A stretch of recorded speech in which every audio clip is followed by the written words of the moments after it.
BRS పై తీవ్ర విమర్శలు చేశారు తెలంగాణ జనసమితి అధ్యక్షుడు ప్రొఫెసర్ కోదండరాం. అధికారంలో ఉన్నప్పుడు తెలంగాణ ఉద్యమకారులకు కనీస గౌరవం ఇవ్వలేదన్నారు.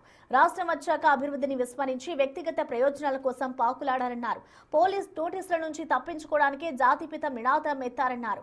అధికారం కోసం మళ్లీ తెలంగాణ సెంటిమెంట్ ను వాడుతున్నారని తీవ్ర విమర్శలు చేశారు. ఇటు ప్రొఫెసర్ జయశంకర్ సారే తెలంగాణ జాతిపిత అంటున్న టీజేఎస్ అధ్యక్షుడు కోదండరాంతో మా ప్రతినిధి వెంకట్ ఫేస్ టు ఫేస్. ఒక వ్యక్తి పేరు ఒక ఉద్యమం పేరుగా మారుతుందా, లేదా ఎన్నో పోరాటాలు, ఎన్నో త్యాగాలు, ఎన్నో బలిదానాలు, లక్షలాది మంది చేసినటువంటి తెలంగాణ ఉద్యమాలు ఒక్కరికే క్రెడిట్గా మారుతుందా? ఇప్పుడు రాష్ట్రంలో ఇవే హాట్గా చర్చ జరుగుతోంది. ఎవరు జాతిపిత, ఎవరు జాతిపిత, అసలు ఏం జరుగుతోంది రాష్ట్రంలో అన్న దాని మీద ప్రస్తుతం మనకు అందుబాటులో ప్రొఫెసర్ జనసమితి అధ్యక్షుడు కోదండరాం సార్ ఉన్నారు. సార్, ఏంటి సార్ జాతిపిత ఇప్పుడు జరుగుతోంది, ఎవరు జాతిపిత? బీఆర్ఎస్ పర్టికులర్గా చెప్తోంది తెలంగాణకు జాతిపిత కేసీఆర్ అనేది చాలా స్పష్టంగా చెప్తోంది. కాంగ్రెస్ కాదంటుంది. మీరేం చెప్తారు సార్, స్టాండ్ మీరేంటి? వాస్తవానికి తెలంగాణ ఈ మలి దశ ఉద్యమానికి అందరం కూడా ఒక సిద్ధాంతకర్తగా ప్రొఫెసర్ జయశంకర్ గారిని గుర్తిస్తాం. జయశంకర్ గారు సిద్ధాంతకర్త మాత్రమే కాదు అని ఒకసారి ఉస్మానియా యూనివర్సిటీ విద్యార్థులందరూ సమావేశం పెట్టుకొని ఆయన తెలంగాణ జాతిపిత అని కూడా ప్రకటించారు. దాదాపు తెలంగాణ సమాజంలో అభిప్రాయం బలంగా ఉంది. అదొక భాగము, అదొక అంశము. రెండో అంశం చాలా కీలకమైందంటే తెలంగాణకు సంబంధించిన రాష్ట్రం ఏర్పడ్డ తర్వాత టీఆర్ఎస్ వైఖరి మారింది. అప్పటి వరకు వాళ్ళు ఉద్యమానికి ఆద్యులము, మూలస్తంభము అట్లా చెప్పుకున్నటువంటి వాళ్ళు తెలంగాణ వచ్చిన తర్వాత ఇంకా ఉద్యమం ఎక్కడిది, మాది ఫక్తు రాజకీయ పార్టీ అని చెప్పుకున్నారు.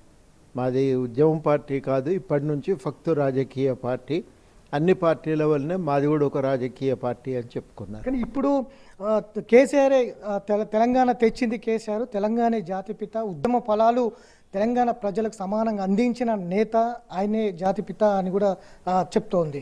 అదే నేను చెప్తున్నది ఏంటంటే వారు ఆ తెలంగాణ అనే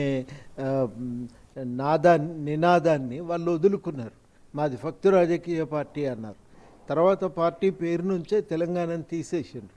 నేను చెప్తున్న మాట కాదు, పార్టీయే స్వయంగా మాది భారత రాష్ట్ర సమితి అని ప్రకటించుకున్నది. ఇక మేము తెలంగాణ రాష్ట్ర సమితి పేరు పెట్టుకోవడానికి అవకాశం కూడా లేదు, అది ఫ్రీజ్ అయిపోయింది ఆ పేరు కూడా అని వాళ్ళు ప్రకటించారు. ఉద్యమం అయిపోయి అధికారంలోకి వచ్చిన తర్వాత వాళ్ళు ఎన్నడూ కూడా ఇక తెలంగాణ ఉద్యమం ఊసెత్తలే. ఉద్యమకారుల గురించి కానీ, ఆ ఉద్యమం కోసం బలిదానం చేసుకున్న వాళ్ళ గురించి కానీ, ఉద్యమంలో త్యాగాలు చేసిన వాళ్ళ గురించి కానీ వాళ్ళు ఎన్నడూ మాట్లాడలేదు. దానికి పూర్తిగా ఆ తెలంగాణ అనే పేరుకే వాళ్ళు తిలోదకాలు ఇచ్చారు. అంటే అవసరమైనప్పుడు వ్యక్తిగత ప్రయోజనాల కోసం తెలంగాణను వాడుకోవటం అన్యాయం.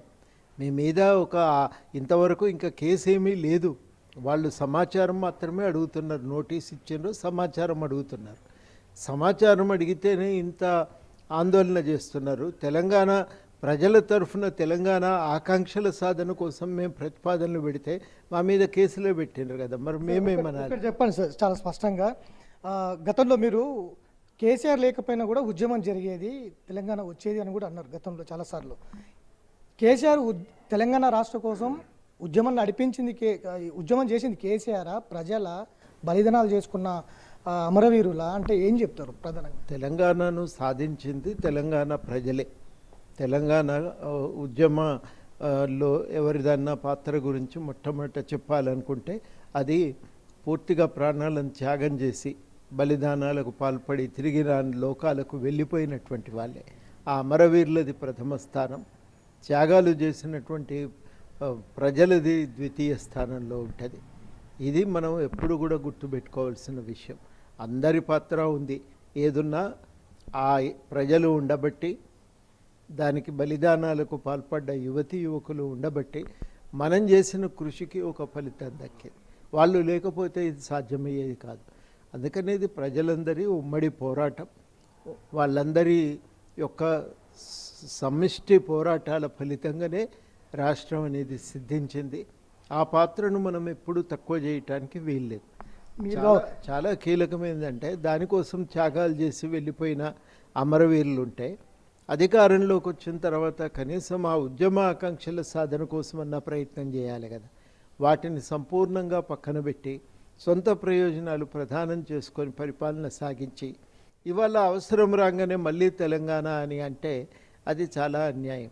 ఇది ఉద్యమంలో ఒక రకంగా, ఉద్యమం తర్వాత అధికారంలోకి వచ్చిన తర్వాత మరో రకంగా వ్యవహరించడం సరికాదు. గత ప్రభుత్వంలో జరిగినటువంటి తప్పిదాలు ఎవరైనా కూడా సమాధానం చెప్పాల్సిన బాధ్యత తీసుకోవాలి. కెమెరా పర్సన్ వినోద్తో వెంకట్ బిగ్